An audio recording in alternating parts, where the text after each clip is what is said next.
Hi, everybody. We're just going to wait a few moments. We're thrilled to have you here.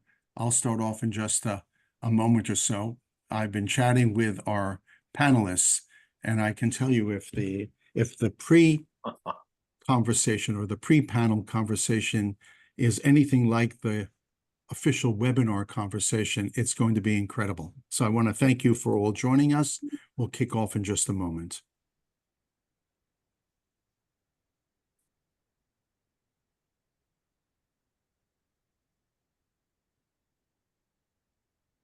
And let's start.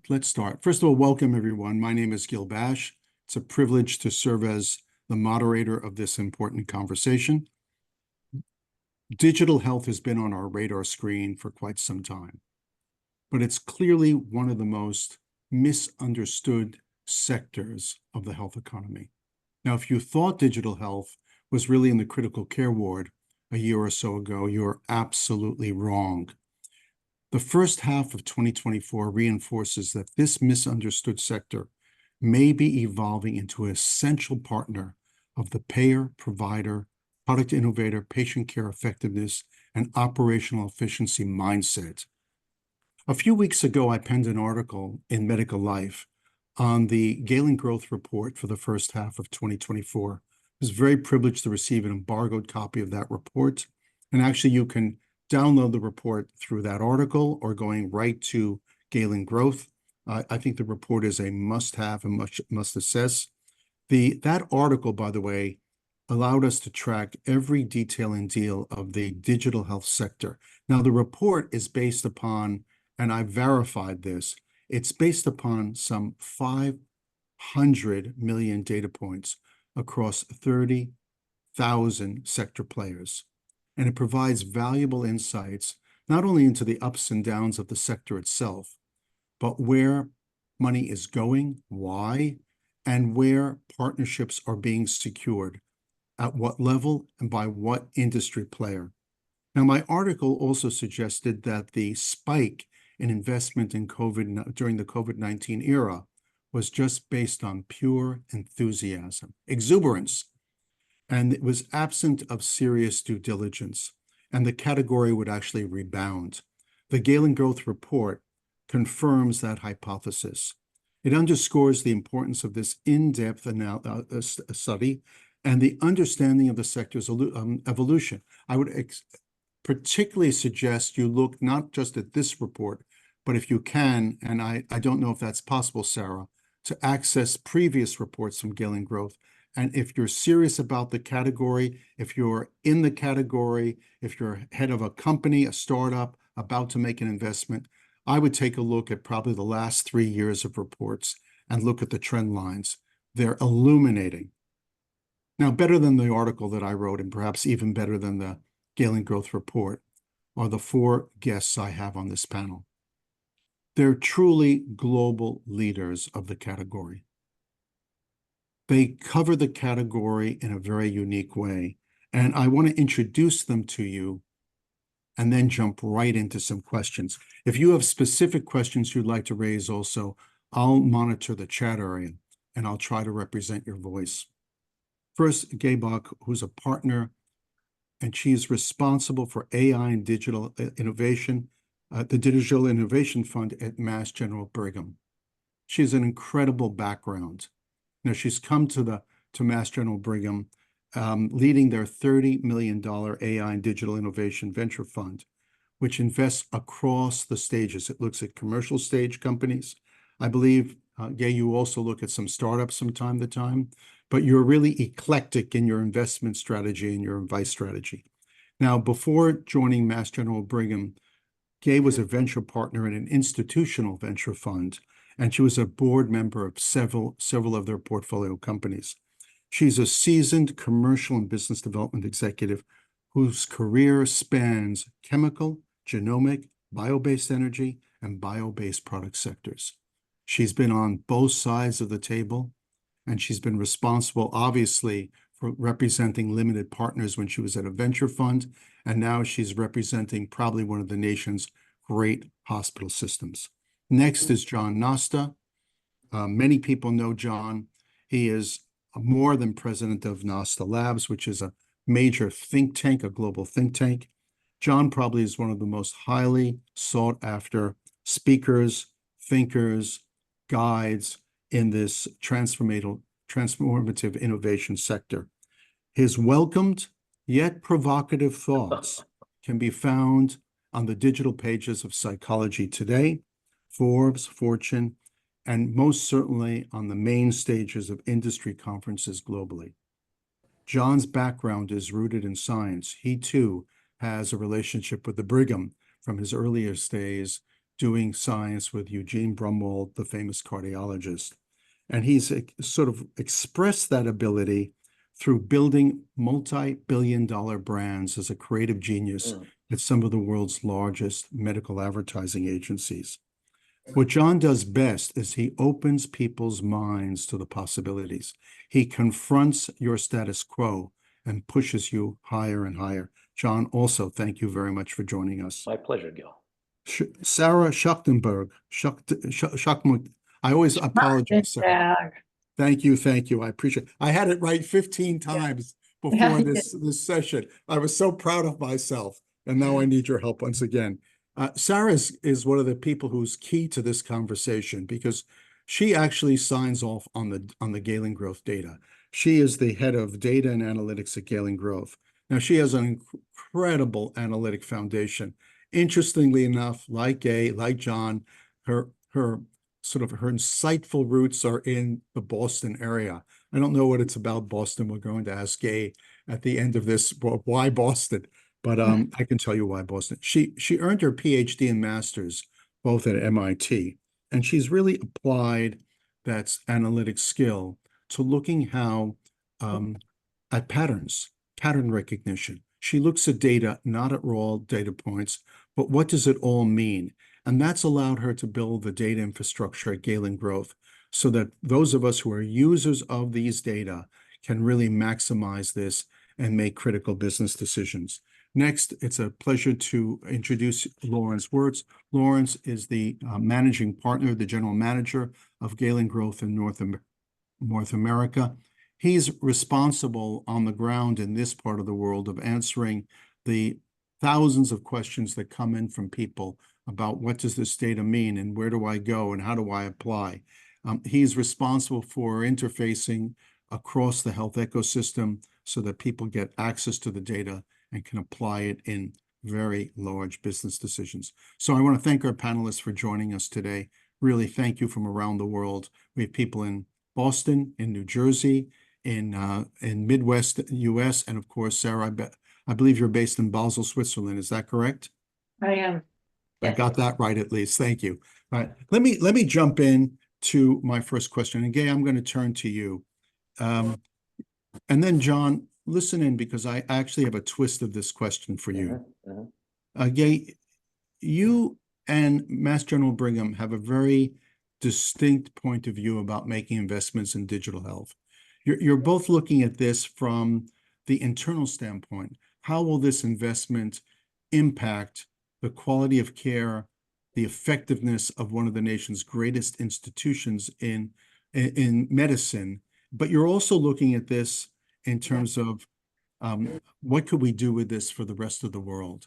So you're looking at this internally and externally. So I wanted to ask you, in terms of the report, a lot of people have been saying to me the last 2 years, digital health really has seen its heyday and is over.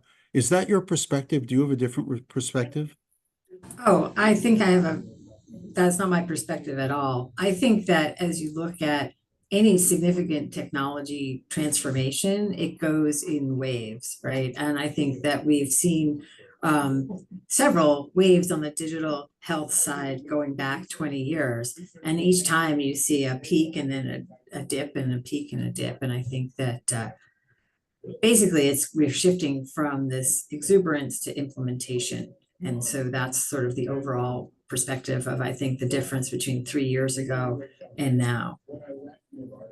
I think that's a very interesting perspective.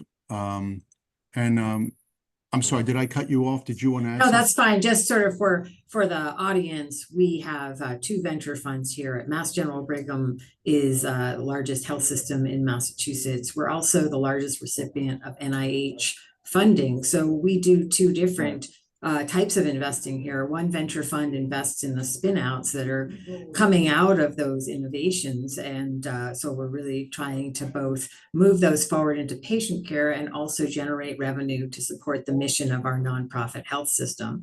And then the fund that I'm the partner on is really trying to leverage our colleagues identifying digital solutions that truly have de-risked their product market fit, because our colleagues who are very very storied in their way that they look at solutions have decided that they not only do the solutions work, but they also make sense from an economic perspective. So we are, as you said, Gil, we work on both sides, outside in and inside out. Thank you for that. You know, John, I want to take what Gay said and put a twist to the question, because you've been talking a tremendous amount. You were one of the early in voices about large language models. And I'm just wondering, to what Gay said and what people were saying to me about the rise and fall of the digital health category, because they were looking purely at the numbers. They weren't looking at where the investments were going specifically. Yeah. They were just saying, oh, investments have dropped. That's a sign that nobody cares. But you were talking very early on about LLMs. And I wanted to get your perspective in terms of where Gay said, no, not at all. I don't believe in that perspective. I don't prescribe to that perspective that digital health is dormant. I'm wondering if the evolution of the technology itself also breathed new relevance and life into it. What's your perspective? Yes, and yes, and yes. I think first and Okay, thank you. foremost, No. we live in an interesting context. We live in the world of pharma, whether we like it or not, because pharma has established a methodology where drugs move through a system, become approved. We even have, phase 1, phase 2, phase 3. Yet oftentimes in the context of digital health, I think it was much more of an ambiguous dynamic that kind of let us wonder, well, what's next? So, I still believe that when that patient comes to the doctor, comes to the cardiologist with Fitbit data or some genomic data, you don't get a hug, you don't get a nod, you get a shrug of the shoulders, because it has not yet been implemented or accepted into clinical practice in many ways. So for me, that's been the struggle with digital health, that with the exception of maybe AliveCor and Dave Albert's, EKG innovations, the process has been a little sluggish. That's because I didn't know what to do with the data in many instances. For one perspective is that it was a lot. The other one was that I didn't know how to make certain clinical connections. So yes, I do believe that the emergence of advanced analytics beyond the context of AI, which is really sexy but cumbersome. Now we have large language models that are tuned to a frequency that aligns with patient and clinician. So my perspective is that this is the kick in the pants that may offer us to understand the place that digital health lives in the clinical continuum. Because quite frankly, I don't know where I use my AliveCor. I carry my AliveCor EKG machine in my wallet, but I never use it. That's probably because I don't have atrial fibrillation. But if there's some way of getting a connectivity, I guess you can call it an interoperability, if you will, to use that ugly word, in the context of digital health and clinical practice, that I think that we will see a change in the inflection point. So I don't think that digital health is dead by any stretch of the imagination, but I do think that there are still obstacles to that for us to manage. Thank you for that. Now, Sarah, you really own the data, and I want to go back a report or two, not to sort of press my luck, because I think you probably memorize all of these reports. So about a year ago, the report really showed a significant decline in investment. This report shows actually a real bump up in investment, particularly in the second quarter of this year. We're seeing a bump up. And I'm wondering if, along the lines of my conversation with Gay and John, if you could just, in a way, analytically chart the course of like, it was like people could not throw enough money into the category. It was like, almost like shovels of money coming in. Every startup venture who said my cousin had this disease, so I've invented this digital application for people like my cousin, and they were getting enough money to really go into this. So we saw this, and then we saw really right after, I'd say, the 18 months into COVID, we saw a valley, death valley, and now we're seeing something else. You look at not just the category, you look at therapeutic categories, you look at it across elements of the health ecosystem, you look at it across geography, you're looking at 500 million data points. Could you summarize from your perspective as head of analytics what you're seeing in this up and down sort of journey? Because I actually do think, to what Gay and John just said, that the category is actually reaching now a sense of not necessarily maturity like the pharmaceutical market has, but I think it's reaching this world. I think Gay used this world of practical application. It's kind of finding its sweet spot. I mean, can you help us out? Absolutely, Gil. Thanks for having me. And I think you talked about it earlier in your introduction, actually, is that, we saw a lot of excitement and investors throwing the money at everything during COVID, in the 18 months right after the outbreak, right? A lot of reasons for that. I won't get onto all of them now. A lot of them were the economics, right? Investors didn't have anything else to put their money in, so they're now moving into healthcare. This was a shiny star. But absolutely right. That came crashing down because then different things happened with inflation, and then the investors went back to their standard investments. Now what we're seeing is kind of a different era, right? You have the different waves coming in. Now we're really getting into that era of digital health is healthcare, right? John mentioned this is still being owned by pharma. I disagree somewhat. Pharma has a big chunk of healthcare that they own, they run, they coordinate. Absolutely, completely right. But I'm really excited to see Gay here, because what I really feel like is that health systems are beginning to drive a good portion of the ecosystem, which is a very exciting place to be. They've been building the ecosystem from the ground up for many years now, and they're starting to finally see the fruits of that work, the fruits of that labor, with the investments they've made, the accelerators they've had, the programs to build these small companies up little by little, and finally now they're being able to really reap the benefits. Yeah. By the way, just a quick follow-on to that. Were health systems really on your analytic radar screen 4 years ago when you were looking at this? I really saw this as more venture capital money and not a lot of health system money 4 years ago. Now I'm seeing the sort of like Mass General Brigham and sort of Gay's sort of cohort as really almost like the drivers of the category itself. So how about 4 years ago? Not on the radar. You're absolutely right, Gil. You hit it on the nose. And they get together and they really support each other, support the ventures. It's a fantastic ecosystem. So Gay was a pathfinder. Salute to you. Lawrence, I want to ask you a sort of an operational question here. Taking what Sarah has shared with us, the report itself, I use this report extensively to give guidance. I use it as a backdrop when I'm doing my own keynote speaking engagements. The data is I just found the depth of data looking at therapeutic categories specifically. I have found it very helpful. I saw, and Sarah will correct me if I'm wrong, I saw a drop off in mental health investment about 2 years ago. I see a pop up again in mental health investment again.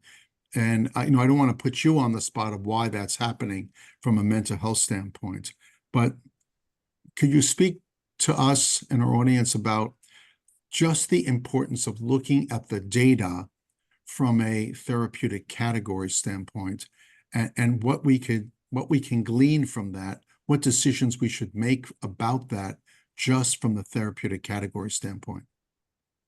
Yeah, I mean, from a therapeutics therapeutic area standpoint, I see a number of things, just as you were talking about. Mental health is kind of come back on the rise. I think it's in the second place now, and Sarah can correct me if I'm wrong on that, in terms of funding and stuff that it's raising. Oncology, I believe, is number one in that area. And I think a lot of that has to do with the advancements, right, that taking a place in the digital health and where some of these ventures are focusing, right?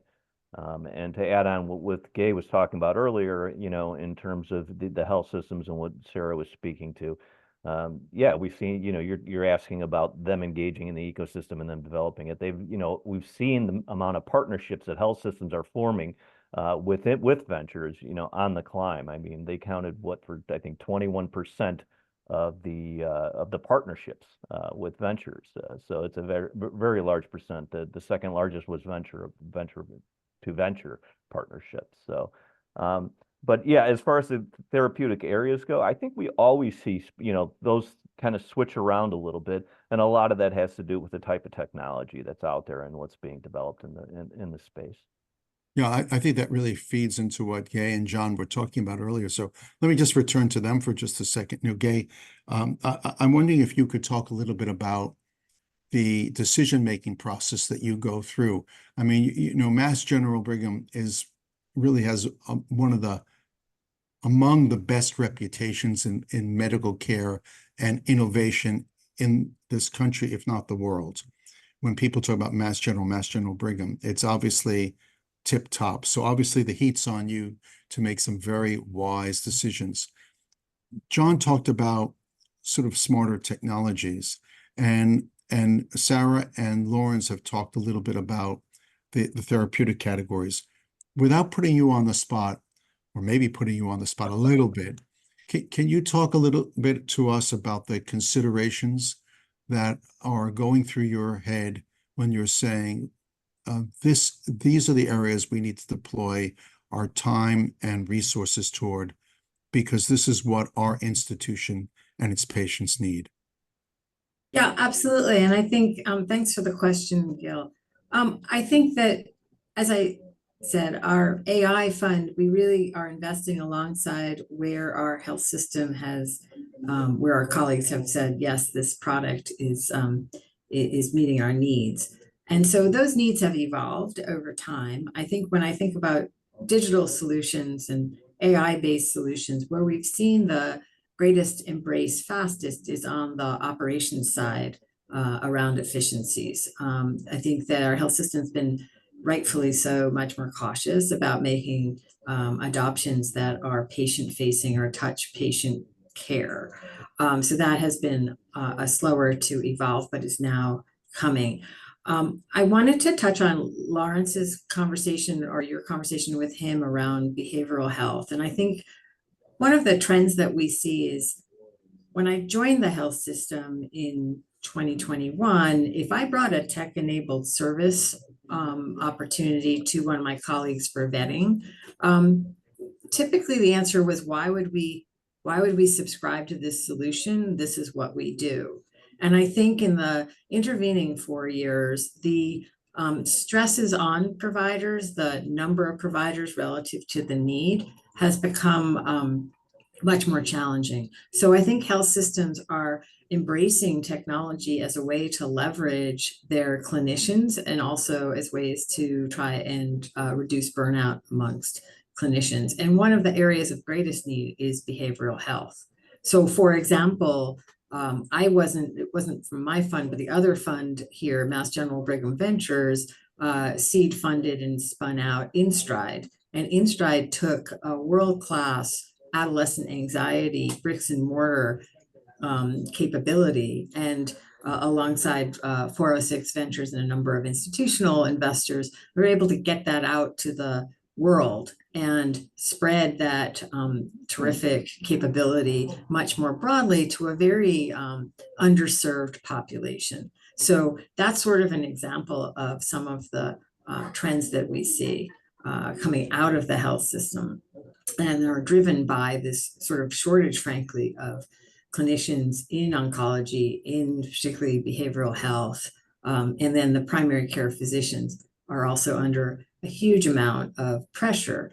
And so trying to think of ways that are that work well with the workflow of the PCP, but also can offload some of the increased care that they need to provide for particularly patients with chronic conditions. I'll stop there. No, there's a lot to unpack there, Gay. Thank you so much. You know, the concept of the well-being of the clinician and behavioral health. John, I want to turn to something that you really have been a pioneer at. You talk a lot about the cognitive age that we've entered into this area, and you know, I think of patients using large language models, LLMs. I think of clinicians using LLMs. I think of what Gay was talking about, you know, patient behavioral health, burnout on the doctors to make their lives easier. And I've sort of come to realize from my own application of both ChatGPT and LLMs that the tool is only as good as the person who sort of controls the keyboard, and that the ability to frame the intelligent probing question and push and push and push really enables us to maximize the well-being of the tools itself. Now, you've really been talking about this cognitive age. Could you explain that a little bit and talk about how LLMs are both going to, I don't know, I was going to say save the health system, but certainly potentially save people's lives.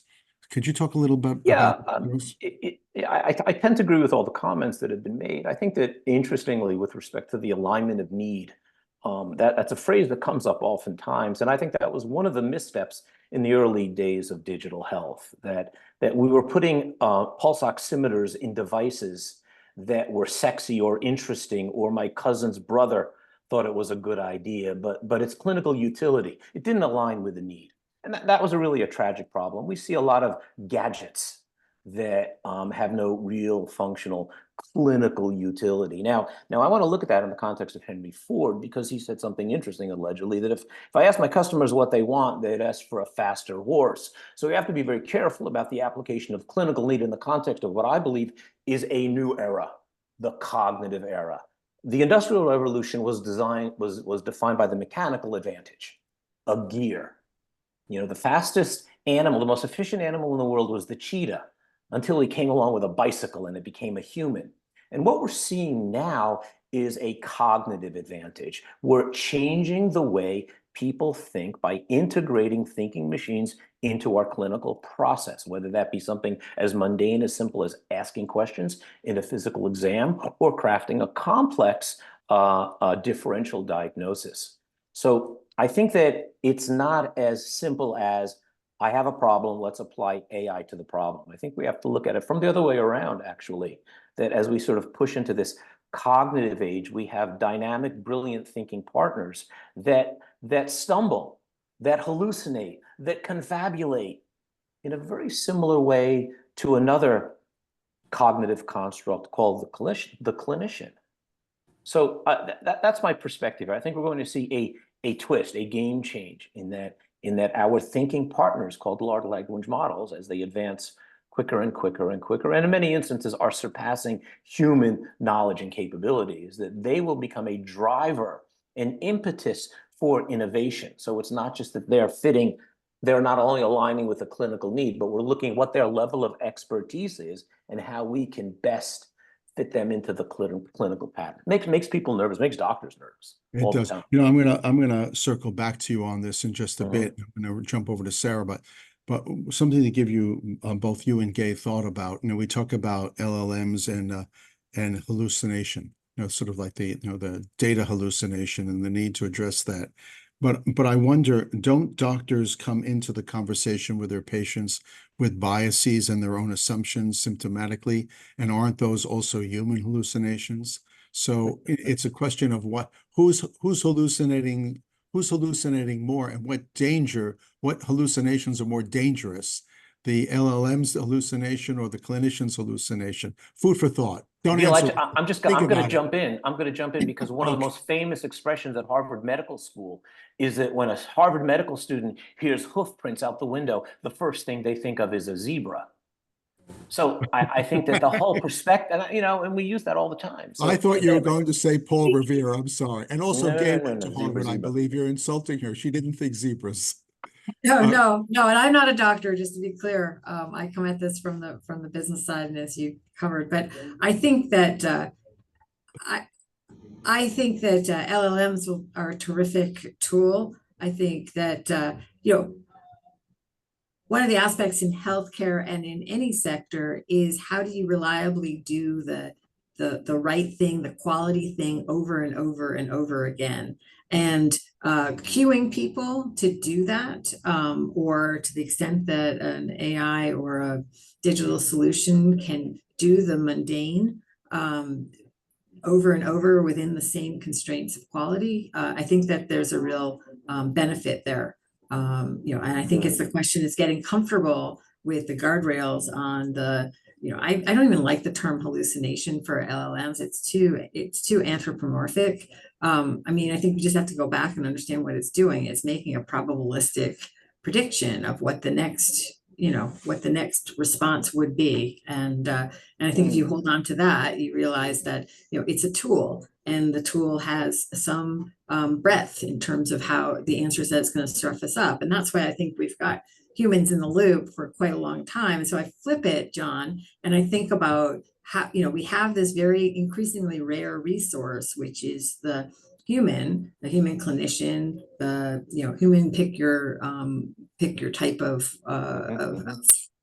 service or what you're providing. How do we maximize the use and the best and highest use of that human? And how can we offload all the mundane that we Sure, but it's not just John, mundane. hold that for a second. It's John, not just mundane, Gil. Let's go. I'm You'll gonna hold that push for on 1 that. second. Yeah. We'll get to the mundane in a moment. We'll come Oh. back to you both. So Sarah, we have a spirited agreement, disagreement going on here. But back to LLMs and the report for a second. I might be mistaken, but 1 year ago, I did not see, to the best of my knowledge, I certainly saw AI reflected in the reports. I did not see LLMs reflected in the influencing the data. Now I clearly do. Is that true? And if it's either accurate or it was in evolution, how do you reflect on the fact that LLMs embedded into these technologies or these products are actually the AI is sort of augmented implementation as opposed to artificial intelligence now? This whole category is really morphed to something much more valuable. Absolutely. Gil, I'd like to go back 18 months. 12 was a little bit too close. 18 months ago, the general population had no idea what an LLM was, right? John did, by the way. John invented the term. And then John's great for it, but really nobody had an idea what it is. And if we think of the reality now, where we are, LLM ventures using LLM, you're still only talking about 2% of the ecosystem. So what they can and cannot do and how much they're going to influence the ecosystem is really only beginning, right? There's a huge amount of possibility out there. What the physician, how they can benefit from it or how they're threatened by it and all this, it's all right now a bunch of hypotheses because it's just beginning to take hold, right? But the good news is, if we look at AI as a whole, 40% of the ecosystem uses AI. They captured 56% of the funding in the last half year, right? So there is funding going into it. Investors are excited about it. First of all, you talk to an investor, they're like, it has to be a venture with AI. Fine, that's okay. But the excitement is good because that means it's going to grow and we're going to see more possibilities and we're going to see more real cases coming out of this of how it can actually be used. Yeah, we don't know at this point what the possibilities are, and we look forward to seeing that. That's really important. I think you're absolutely right. I think John was really ahead of the curve, truly, but I don't think many of us were thinking of LLMs. I think that's the time. If people are interested in the application, one of the LLMs I've written about is called Dave AI. You can look it up. It's a cancer large language model, and it allows people who've been diagnosed with cancer to communicate with an expert, an analytic expert at their level, and ask hundreds and hundreds of questions before after they see the doctor, before they see the doctor, And it is just an amazing application of how we can harness information and a platform like that in order to help people at least feel they have some parity with their physician team. I can't imagine a doctor's, by the way, and Gay knows that she lives in the Home Mass General Brigham. I can't imagine a doctor, even with a patient with a serious condition, spending 45 minutes to an hour just answering questions on a newly diagnosed patient. That's the beauty of LLMs. So I thank you for that, Sarah. And Lawrence, along the lines of what Sarah was talking about, I want to shift this a little bit, and because I think you're interacting with the other side of the table. I mean, Gay is inside the system. John, in a way, is sparking, or he's disrupting people's thinking around the world as he travels. Sarah is harnessing the data into a form that we can digest. And you're sitting there often, if I understand correctly, answering people's questions about not so much the data itself, but what can they get from the data? How can they use the data? What's the value of the data? Could you tell us a little bit about what questions you're being asked by, well, Galen Growth customers in a way, about the data itself, why it's valuable, how do they use it? Is it applicable to their business? Yeah, and it depends upon what we're talking about within healthcare itself, right? Whether we're talking about pharma, whether we're talking about payers, whether we're talking about health systems, and how they may use the data or the platform behind the data, right? The Health Tech Alpha platform. Yeah, I get asked a lot of questions like that. You take a look at health systems alone, right? So they want to know what's going on within the space, who's partnering with who, in terms of that, what they're looking at in technology.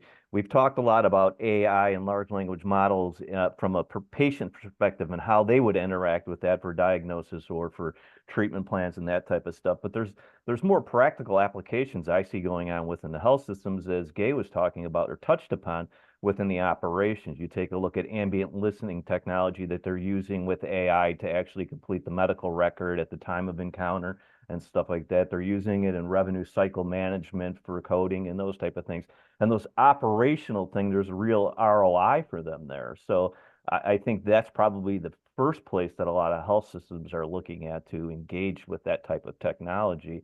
And then I see we may move more, we'd probably move more and more towards the other thing once people are comfortable with it. And the other technologies have proved out more, right? Have been more advanced. Even within the health systems, you have all that data that's siloed that needs to be pulled together to be able to be used in terms of treating patients and that type of stuff and analyzing that type of data. So from a customer perspective, if you're looking at health systems that we're looking at, who should we partner with, who should we invest in, right? Where is everybody going?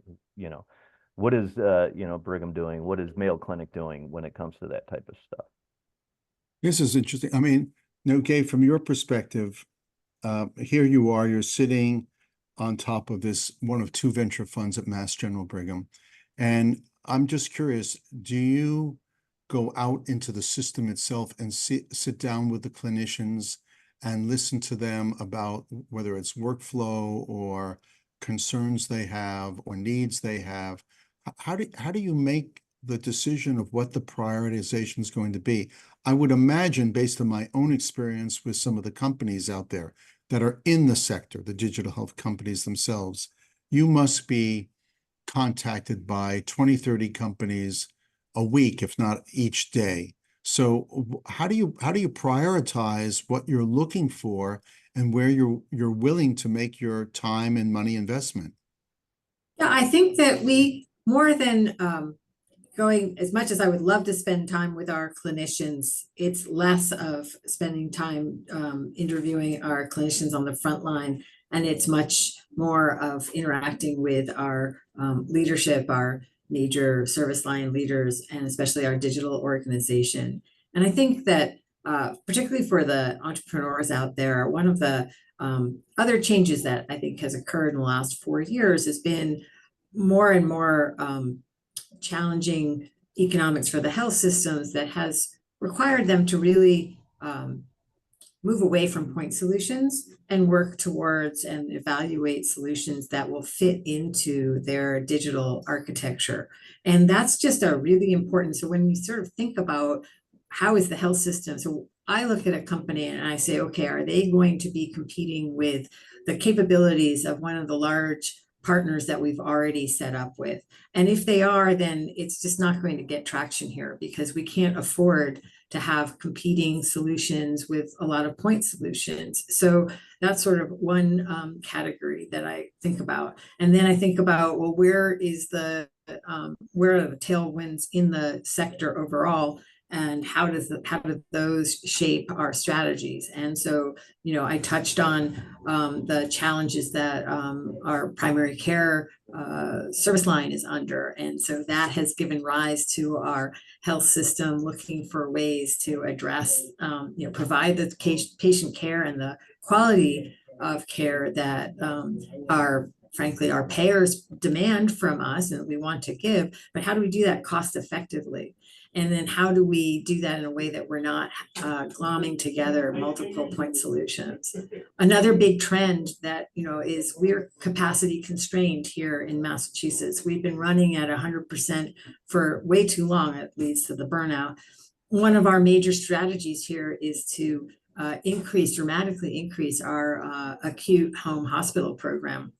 We want to go from, I think we were at 20 beds 2 years ago. The goal here is to get to north of 200 beds within the next 18 months to 24 months. That really kicks off a huge amount of need. So if someone has a solution that might work and fit within our partnership with Best Buy in that sector, then I'm more interested. So I really sort of am doing a push and a pull. What are the tailwinds and the sort of secular trends that are going to shape where I think our health system is going, but then really listening carefully to what are on our, what's on our strategic scorecard for the health system as a whole. So we want to drive down the number of our patients who have uncontrolled hypertension, and we want to address our make sure that it's done in an equitable way. And so sort of staying close to the leadership that are taking those decisions and understanding, what is the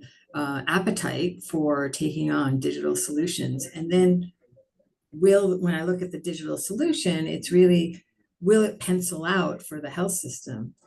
How hard of an implementation is it going to take? How many digital resources will it take to stand up and maintain?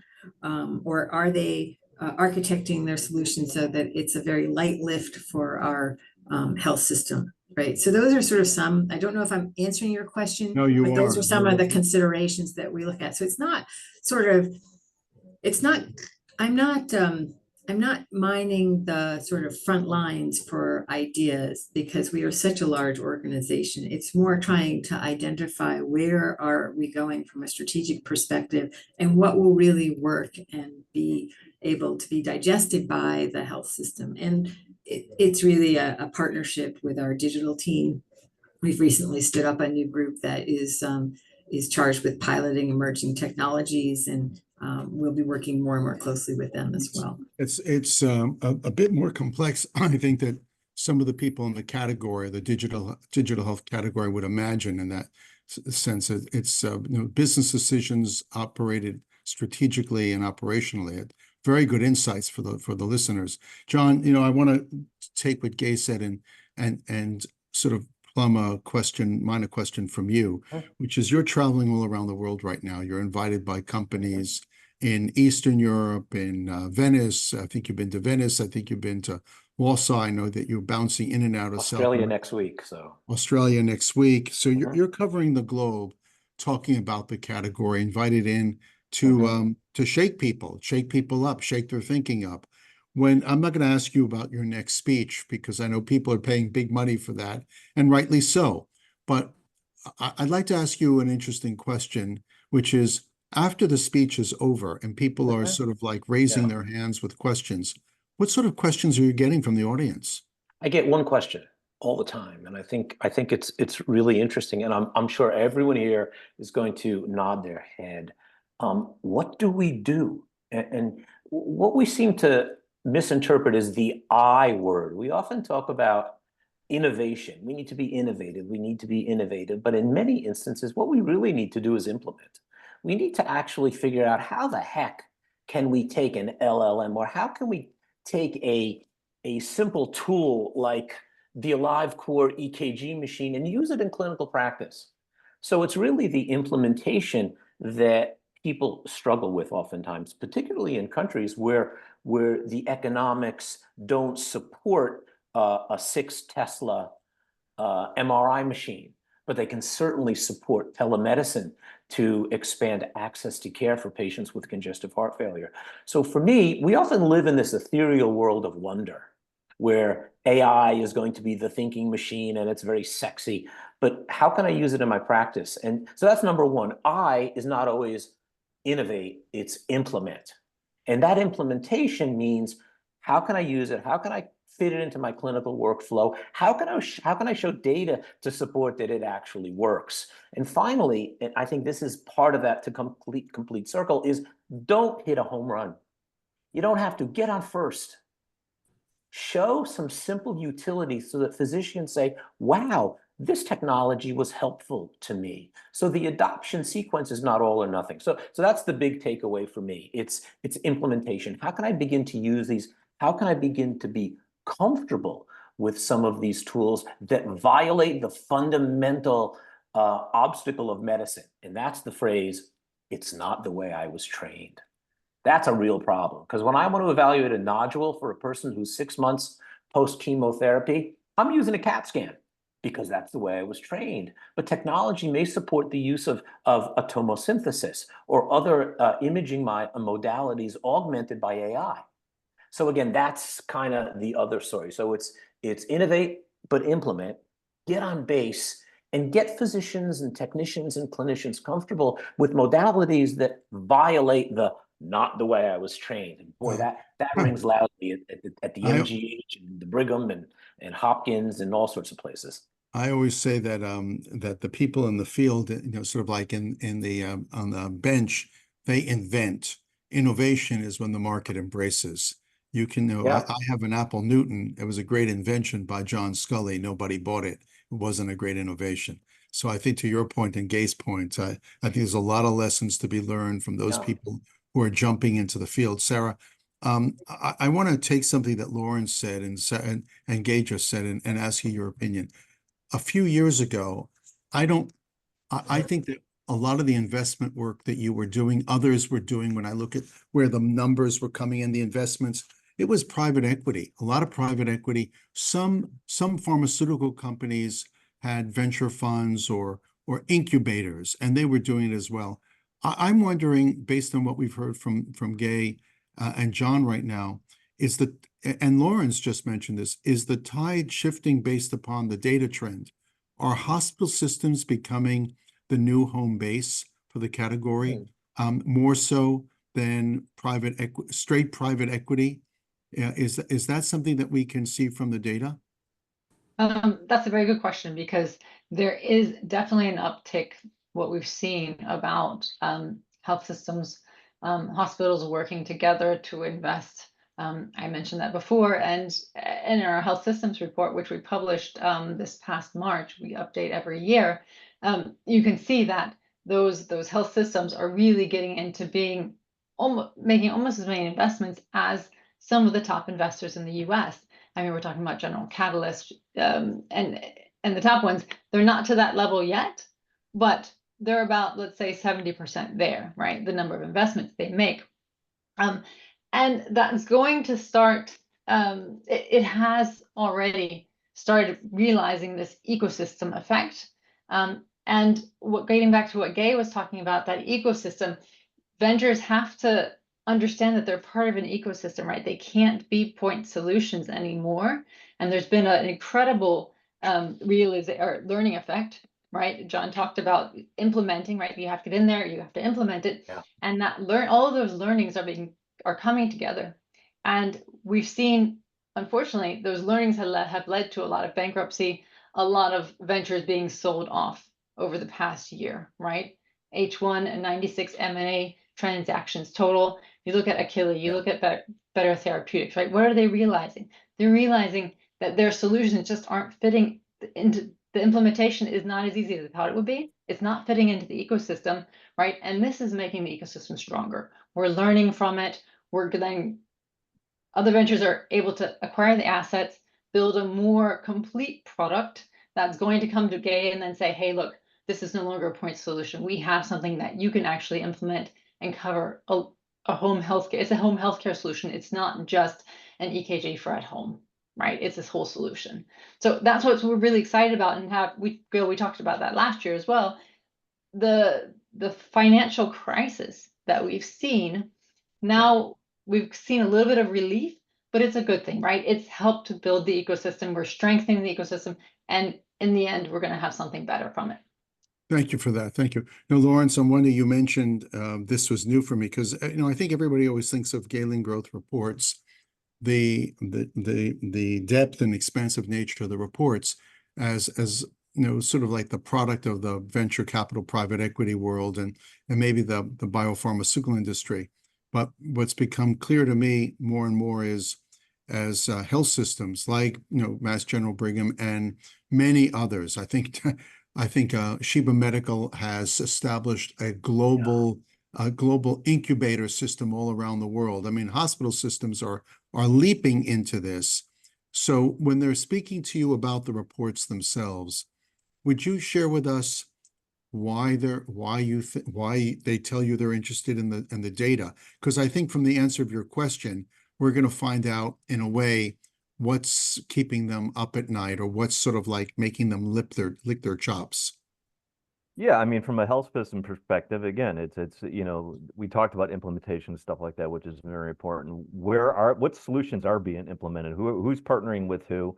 When I'm looking to solve a certain pain point within my health system, who do I look at?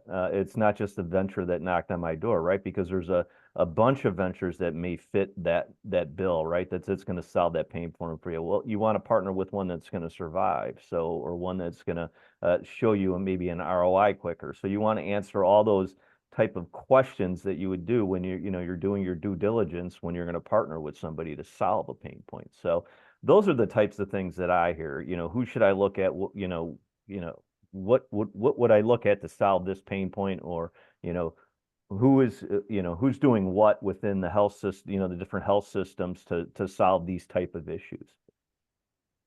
Thank you. It's hard to believe we sort of like have zoomed through this hour together. And so I want to ask each of you a last question. I think of the famous movie, The Graduate, where, obviously Dustin Hoffman is a newly minted graduate from, I guess, a Bachelor's of Science. And he's at his graduation party, and a relative, an uncle, calls him over and he says, "Benjamin, I want you to remember one word." What was the one word, John? Do you remember? Plastics. Plastics, yes. Obviously, they're all in our system right now. In Microplastics. Microplastics. Microplastics. So that's obviously where we created this huge environmental issue from the movie The Graduate. That's not true. But I didn't want to ask you each for one word, but I did want to ask you for a one sentence or two that our listeners should think about when they think about the category of digital health. Obviously, it's alive and well. I think we've answered that with a resounding absolutely. I think Gay started us off in that thinking. So we've already answered that question. We've already answered the fact that the evolution of cognitive technologies is actually giving the category greater and greater value. We've talked about the fact that if you don't know where you want to go, any road will take you there. These ventures that really didn't have a clear business model and purpose kind of fell by the wayside. We've resolved that. But I want to ask you a very key question to answer in a sentence or two. For people who will be listening to this conversation in a month or two, what is your advice to them in terms of their attachment to the health ecosystem and this category specifically? From your perspective, from the vantage point that you're charged with, if you were to say, let me tell you, and fill in the sentence, one or two sentences. Gay, I'm going to put you on the spot, but you really know your stuff. John's like, for the first time, you know your stuff. You're in the trenches. You're making the big decisions. You're in charge of the fund. What are the one or two sentences you would advise our listeners?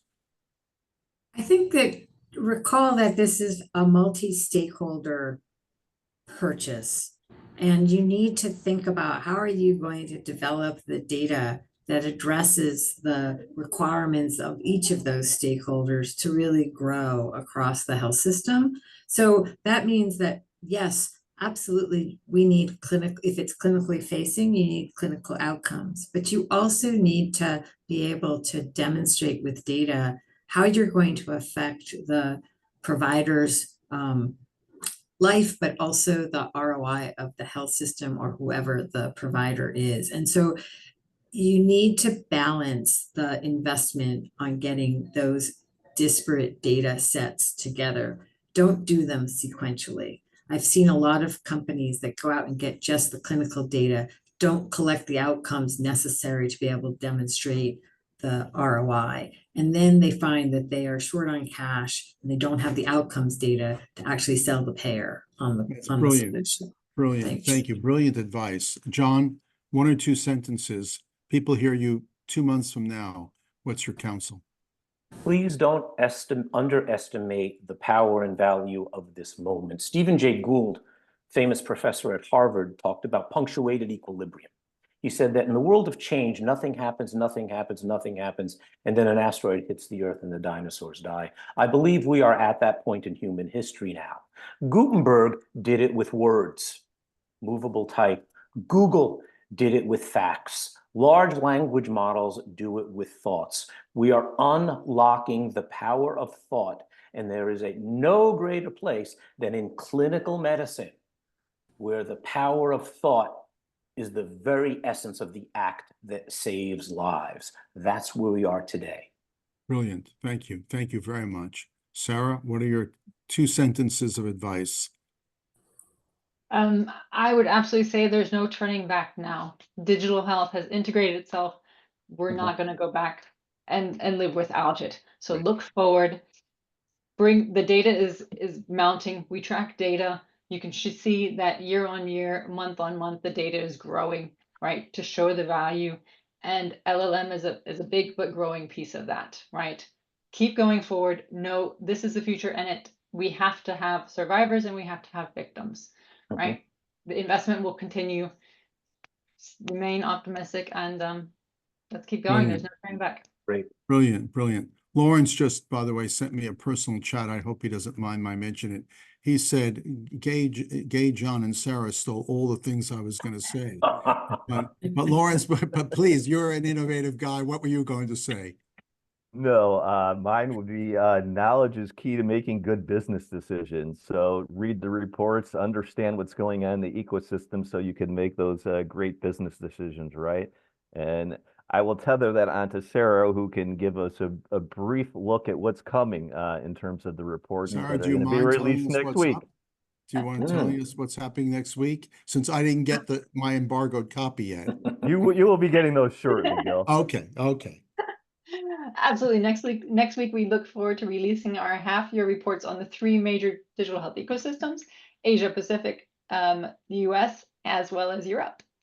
And that will be followed. We can even look further into the future than next I'm week. looking forward to my preview. Please, Great. please. Thank you for that. First, I want to thank our audience. They have stayed true. It's a pleasure to know that everybody has remained with us for the full hour. Gay, thank you so much for bringing yourself, your knowledge, the experience that you have from Mass General, bring them into the conversation. John, in between your airport runs, next stop Australia, it's Sydney or Melbourne? Melbourne, first time. Melbourne, beautiful city. You'll enjoy. Thank you for treating us a little bit as your United Club for a few moments. Thank you very much. Sarah, I want to congratulate you on an incredible report. I have devoured this and read it quite a few times, and it's a pleasure for me to get these reports and write about them. Lawrence, thank you for making this conversation possible and for all the work you do in making sure that the reports are available. And in this case, the H1, the first half of the year report, I believe is still available as a free download on your website or in my article on Medical Life. Thank you all for joining us today in conversation, and I look forward to future conversations together. Thank you all, everyone. Thank you, Gil. Thank you for including me. Thanks, everybody. Thanks, guys. Thank you. Bye-bye. Bye.